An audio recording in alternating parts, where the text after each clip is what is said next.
What is up? Welcome to another edition of the Fantasy Stardom Situm Show. It's me, your man MG Marcus Grant, joined by Michael F. Florio, who is the hero we both need and deserve because he brings us his starts and sits every single week. You can check him out at NFL.com/startsit. So I just pose this to you. Now that you have put your heart and soul into it for this week and put your opinions out there for the whole world to see, are you prepared to have your thoughts ridiculed by the general public?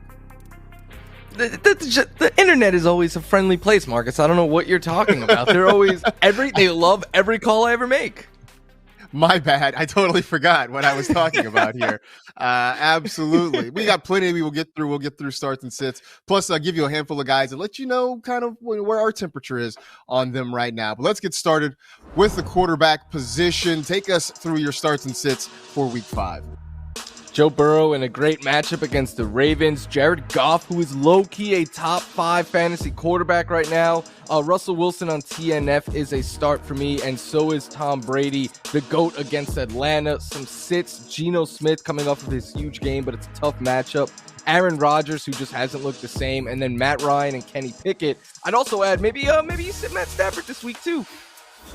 It has been tough for Matt Stafford the last couple of weeks. No touchdown passes for him in a couple of games. But let's go back to Joe Burrow. And I know the first 2 weeks weren't great, but since then he's turned it up. And right now, maybe aside from the Lions, I don't know that there's a better matchup than the Baltimore Ravens. Yeah, that is exactly right. The Ravens right now are allowing the 4th most fantasy points per game to quarterbacks, but they're in the top 5 in most passing yards, touchdowns, and rushing touchdowns allowed to the position. And last year in 2 games against them, he threw for 416 and 525 yards. That's nearly 1,000 yards in 2 games alone. He also threw 7 touchdowns in that game. So I think Joe Burrow is going to have his best game of the year so far this week. It's insane the numbers he put up against the Baltimore Ravens last year. Yeah, this feels like a really good fantasy game on both sides there between Cincinnati and Baltimore. Jared Goff, who has shocked the world, as you mentioned, he is a top 5 fantasy quarterback through the first 4 weeks of the season. As Adam Rank pointed out on NFL Fantasy Live, it was Bill Belichick that caused Goff's demise in the Super Bowl, but it appears that you're not really afraid of the Belichick defense this time around.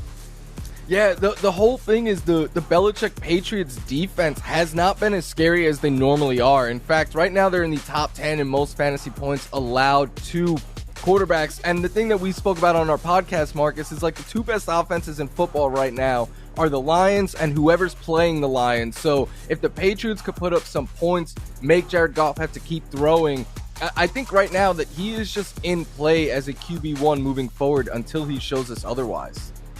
The best thing for Jared Goff going forward is to have the Lions defense continue to be terrible, so then he has to keep throwing the football and putting up fantasy points there.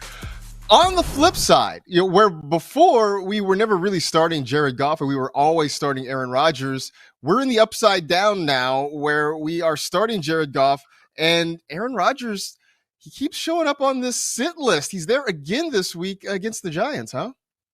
Yeah, he's in the upside down right now, and there's no Hopper or I'm forgetting the other. Like they're not 11? coming to save you. I'm sorry, 11's not coming to save you right now, Aaron Rodgers. That's just not gonna happen. Rodgers hasn't topped 260 passing yards in a game this year. He hasn't thrown for more than 2 touchdowns in any of those games.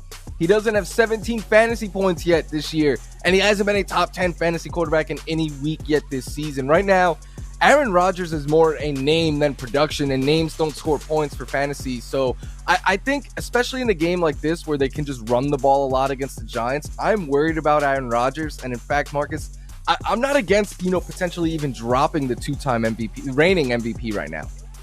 Wow, that is wild, but maybe not a completely ridiculous statement. It's amazing though, because the Packers, Aaron Rodgers is not doing a whole lot for fantasy, but the Packers are 3-1, and I don't know that they change their formula anytime soon, as long as they're being successful, which bodes poorly if you're trying to start Aaron Rodgers in fantasy football. By the way, that game is over in London. It kicks off 9:30 a.m. Eastern. You can see it exclusively on NFL Network, playing at Tottenham Hotspur Stadium. You should also be able to stream it on NFL Plus. And, sort of like last week, a reminder, maybe set your lineup on Saturday.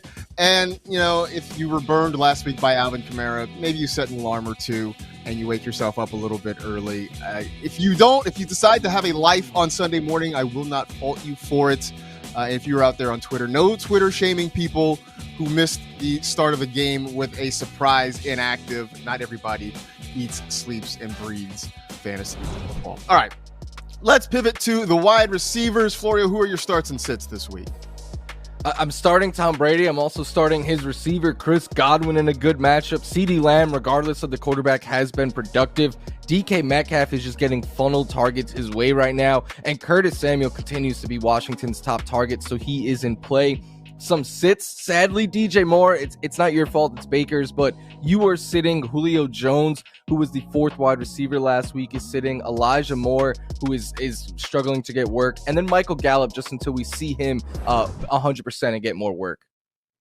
It's interesting. Elijah Moore is one who's been a disappointment because we expected more from him and it hasn't happened. Part of me just feeling on vibes. Maybe this is a week he breaks out, but you're not forced to start him anywhere. So maybe you don't. Chris Godwin is back after missing some time with an injury. And we talked about this on the pod with Tom Brady getting his weapons back. He looks good. The matchup is just too good to think that Godwin can't have a good game. Yeah, it's exactly that. The Falcons have allowed the 7th most fantasy points to receivers. And while Chris Godwin may still be working his way back to 100% health, his usage is already fully back. Last week, 81% of the snaps. He ran the 2nd most routes of their receivers.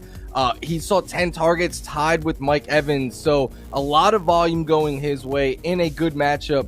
And there's angry Tom Brady this week against a team that he has a huge track record of success. I feel bad for Atlanta fans this week. And I think Brady's going to have a monster game.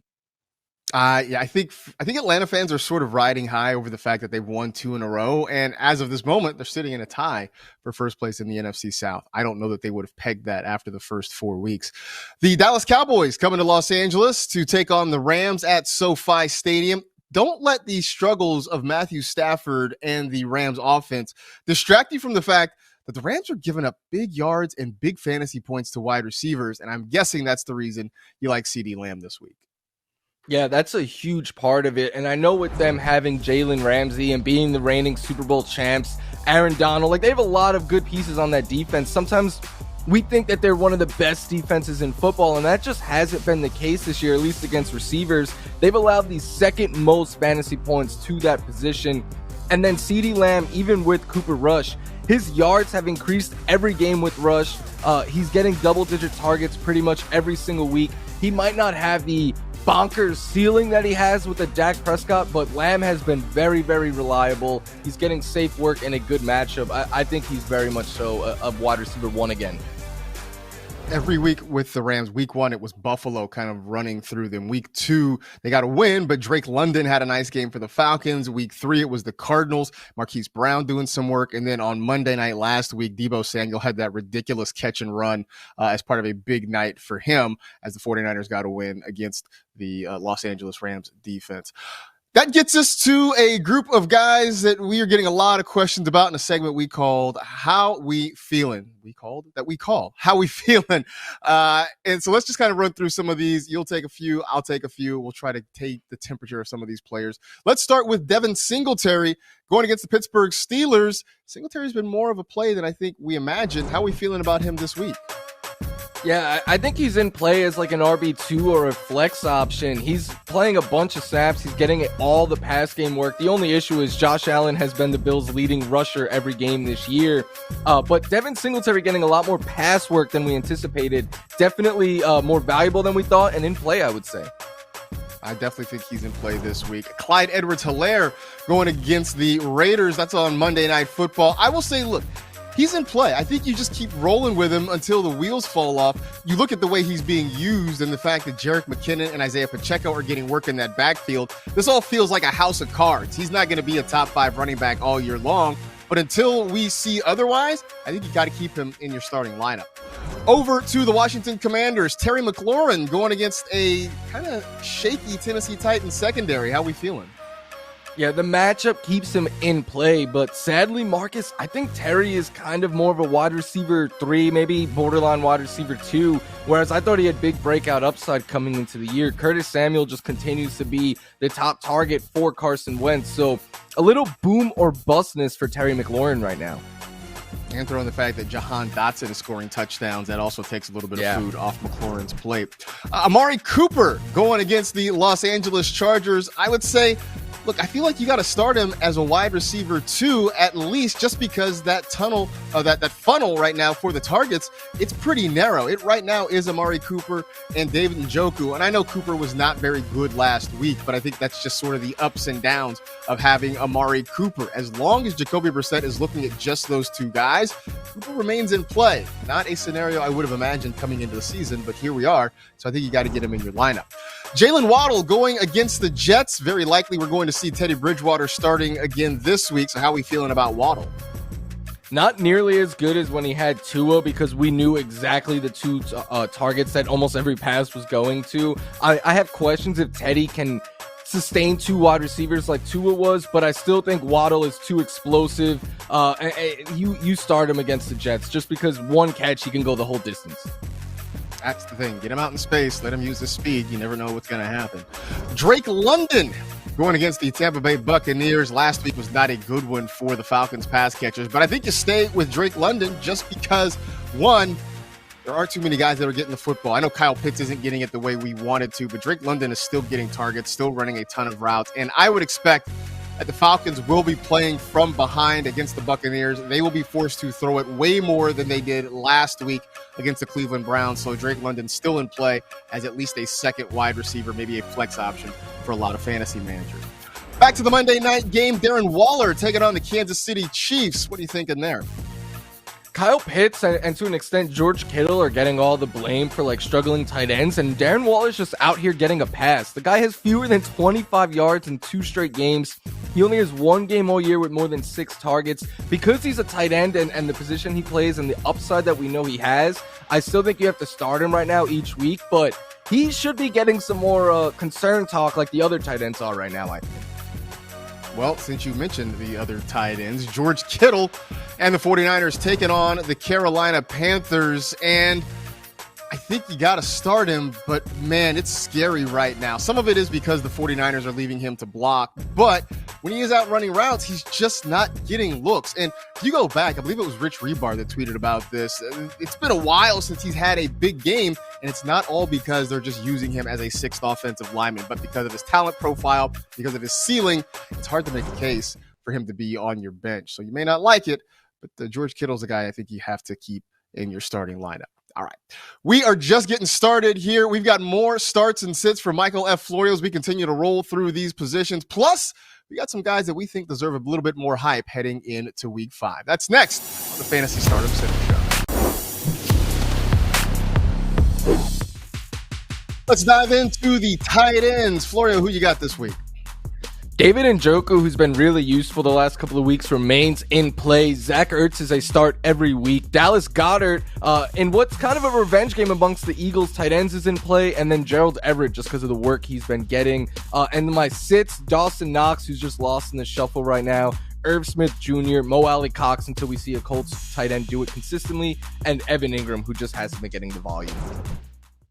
Well, let's talk about that revenge game between the Cardinals and the Eagles. Dallas Goedert, Zach Ertz, once teammates. The trade happened. Both guys were able to prosper. But let's look at Ertz specifically. The Cardinals have decided they have this weird strategy where they don't score points in the first half, and they try to do all their work in the second half. It's unorthodox. I don't know that it's being successful, but for Zach Ertz, it seems to be working out at least fairly well. Yeah, those people who wrote Zach Ertz off heading into last season, it's pretty wild because all he's been is the 3rd best tight end in the game this season.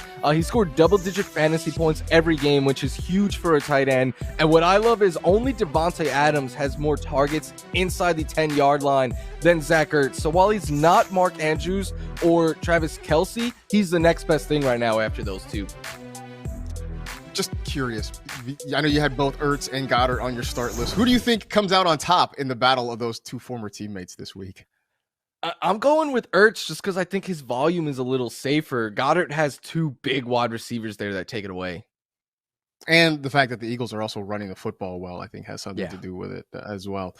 David Njoku, who has become a thing. We've been waiting for the breakout for a while. It seems to be coming. Never thought Jacoby Brissett would be the author of said breakout, but I think, are you of the opinion now that Njoku's kind of a must start every week? Yeah, I have him ranked very highly this week. In fact, I have him over like Kittle and Pitts and those struggling tight ends. Last week, he ended up catching 5 balls for 73 yards on 7 targets. He lost a fumble, which knocked him into single-digit fantasy points, but the fact that 2 weeks in a row he's been the second target for the Browns, he's clearly heavily involved. They like getting him the ball in space so he could show off his athletic chops. I really think David Njoku is almost a borderline top 5 tight end right now. Wow. I mean, that's kind of where we are. He's gotten that target share. I talked about Amari Cooper. I mean, it's pretty much just those two guys when it comes to the Cleveland Browns passing game. It's time now for Finger Licking Good start of the week presented by KFC, talking about some guys that deserve a little bit more attention as we get ready for the 5th week of the NFL season. So, Florio, who's a guy that should be started across most fantasy leagues this week? I think Dameon Pierce, and I think Dameon Pierce is someone that you can start this week, and if the usage continues pretty much every week moving forward. Last week, the couple of weeks in a row now, he's been dominating snaps out of that backfield, but last week, no other running back had a carry. No one else on the team had a carry, and he had more targets than Rex Burkhead, who continues to be involved in the passing game, but they're getting Dameon Pierce involved there as well. So that kind of usage, regardless of the matchup, I think has him in play, and the Jags are a matchup that don't really scare me off of Dameon Pierce. They were the top rushing defense in the league until they ran up on the Eagles last week, and then that all went away. I got another Dameon, and this one is Damian Harris going against the Detroit Lions. We keep saying you can start everybody against the Lions. I think this week we're really going to sort of test that theory, especially with us both calling Bailey Zappi a deep sleeper. But Damian Harris, we keep sort of waiting for the touchdown regression to happen. It's not really happening. He has scored a touchdown in 13 of his last 15 games. I always say touchdowns are fickle beasts, but when you have numbers like that, it starts to be by design. He's getting those opportunities down near the goal line. The only thing that could hinder him is if the Lions run off to a big lead and force the Patriots to go into catch-up mode. But as long as they stay within shouting distance of Detroit in that offense, which certainly is not unbelievable, I think Damian Harris is going to have a pretty big role there. Who else is a must-start for you this week? Tyler Higbee, who low-key is just, one of 2 Rams players that I think you could start right now. The obvious one is Cooper Kupp. I know people got a little worried when we saw him get just 4 targets in week 3, but besides that game, he has seen 11, 9, and 14 targets. He had 10 catches this past week. For some tight ends, that's a good 2-3 weeks. It's 1 game for Tyler Higbee. He is very much so a tight end that I think we just need to start every week. Well, going from a current Ram to a former Ram, Robert Woods has started to come to life the last couple of weeks for the Tennessee Titans, and it's a passing game that doesn't have a whole lot of consistent options. Treylon Burks is hurt. They're trying to make things work with guys like Kyle Phillips. It's nice to see Derrick Henry get more targets, but really, it looks like Ryan Tannehill has found something with Robert Woods, and you talked about him as being Robert Woods early in the season. The last couple of weeks, he has become Bobby Trees again and has a really good matchup against Washington in a game that could sneakily feature a whole lot more points than maybe we were anticipating. So if you got Robert Woods, it feels like a good week to plug him in, at least as a flex, maybe as a wide receiver too. Can you trust Ezekiel Elliott in your lineup? I think we sort of know the answer to that, but we're going to dive into that and a whole lot more when we look at the starts and sits for the running back position. Plus, we got Club Dub! He's going to get you 25 points and get you in the club this week. And Money Guns! Stay tuned for that on the Stardom Sit 'em Show. NFL Plus is the league's new exclusive video streaming subscription service. NFL Plus has your game day covered with live, local, and primetime regular season and postseason games right on your phone or tablet. NFL Plus is available in the NFL app and at NFL.com. Subscription plans start at just $4.99 per month. Fans can visit plus.nfl.com. Sign up for a free trial of NFL Plus today. Let's take a look at the start-sit running backs for Week 5. Florio, who you got? James Robinson, who I know is coming off of a down week, but he gets the Houston Texans. Josh Jacobs, who's getting more usage there. And speaking of more usage, Miles Sanders is very much so in play, and so is Rashad Penny if he suits up this week. Despite a tough matchup, the sits, Ezekiel Elliott, Tyler Algier, who I know was a popular waiver wire pickup. The same thing with Mike Boone tonight on TNF, and then Michael Carter going up against the Miami Dolphins.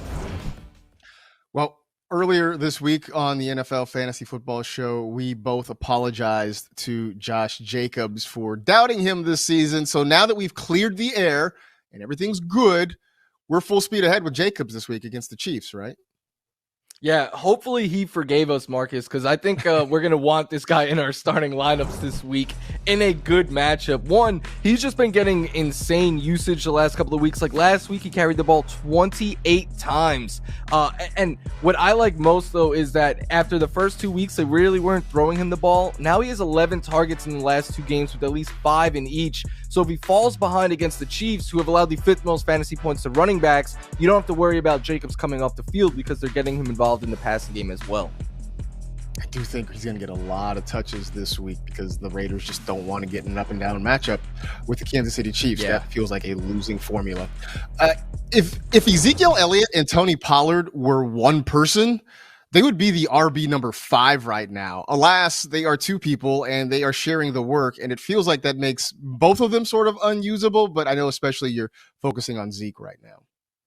Yeah, Zeke is the bigger name of the 2, and I think he's the one that people drafted to try to thinking they could get in their lineup each week. But what has happened, unfortunately, with them using both is it's stripped Zeke of what his best fantasy asset was, and that was always that he had such a high floor. He is yet to score 15 fantasy points in a game. He has scored 10 or fewer in 3 of his 4 games, and it's because he just has 2 targets or less in every game. The volume isn't there. He doesn't have the burst that he used to have. And then this is a game against the Rams that they've been very tough against the running backs, allowing the fewest fantasy points per game. So I could see the Cowboys, who said they struggle against receivers, I could see them relying on the pass this week rather than the run. I mean, Cooper Rush is headed for the Cowboys Ring of Honor. If you listen to Cowboys Twitter, at least, I'm still amazed that there's a conversation about, should the Cowboys stay with Cooper Rush when Dak Prescott comes back? No, they shouldn't. Let's not even entertain that notion, man. The notion we should entertain, though, is who's getting in the club dub? Who is our club dub player of the week? We got money guns at the ready. Who are the guys that we are guaranteeing you're going to get you 25 fantasy points? So please, Florio, who is getting inside the velvet ropes this week? I messaged this guy this week because I'm like, I need you to help me get past the velvet ropes. I know people are worried about you right now, but Ja'Marr Chase, it's Ja'Marr Chase season this week going up against the Baltimore Ravens. Ja'Marr Chase, isn't having nearly as bad of a season as everyone is trying to make it out to be. You look at his metrics, a lot of them are on par with what it was last season. He just hasn't had that big, long touchdown yet.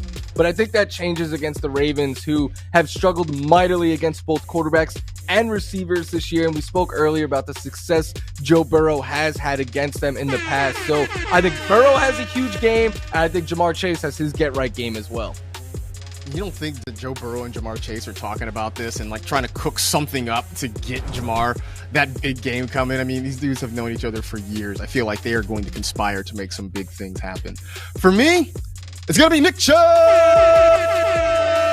getting into the club dub this week, the Cleveland Browns. Look, I don't care what the matchup is. Nick Chubb is going to get his touches. He's going to get his opportunities. He's got the Chargers this week, who really have struggled against the run. But you just know Chubb's going to get plenty of touches. And all the metrics that you love about running backs, he excels at. He's good at yards after contact. He's good at rush yards over expectation. He gets that work. He finds the end zone. I know he's got that chip on his shoulder because he says he's tired of finishing second in the rushing title race. So everything about this says that Nick Chubb is going to eat once again this week. You're always starting Nick Chubb. This week feels like an especially good week to start Nick Chubb. There you go. Those are our guys that we are letting into club dub that'll get you 25 points and hopefully help you eat a dub like Jameis Winston would on any given Sunday. Eat a dub there. So anyway, we got our money. They're going to be money this week, all these guys. Hopefully you are money as well in your fantasy matchups coming up this week. Of course, you can always check us out all week long, whether it is the NFL Fantasy Football Show on Mondays and Wednesdays, whether it is the Q&A show on Tuesdays and Fridays, or this show on Thursdays. You can find it in your NFL Fantasy app, the NFL channel, NFL.com, and on YouTube. You can also find it from your favorite podcast provider. Just subscribe to any one of these shows, and all of them will show up in your podcast feed. In the meantime, that'll do it for this edition of the Stardom Situm Show. He's Mike. I'm Marcus. We appreciate you watching. Enjoy week 5. May all your starts and sits be great ones, and we'll talk to you next week.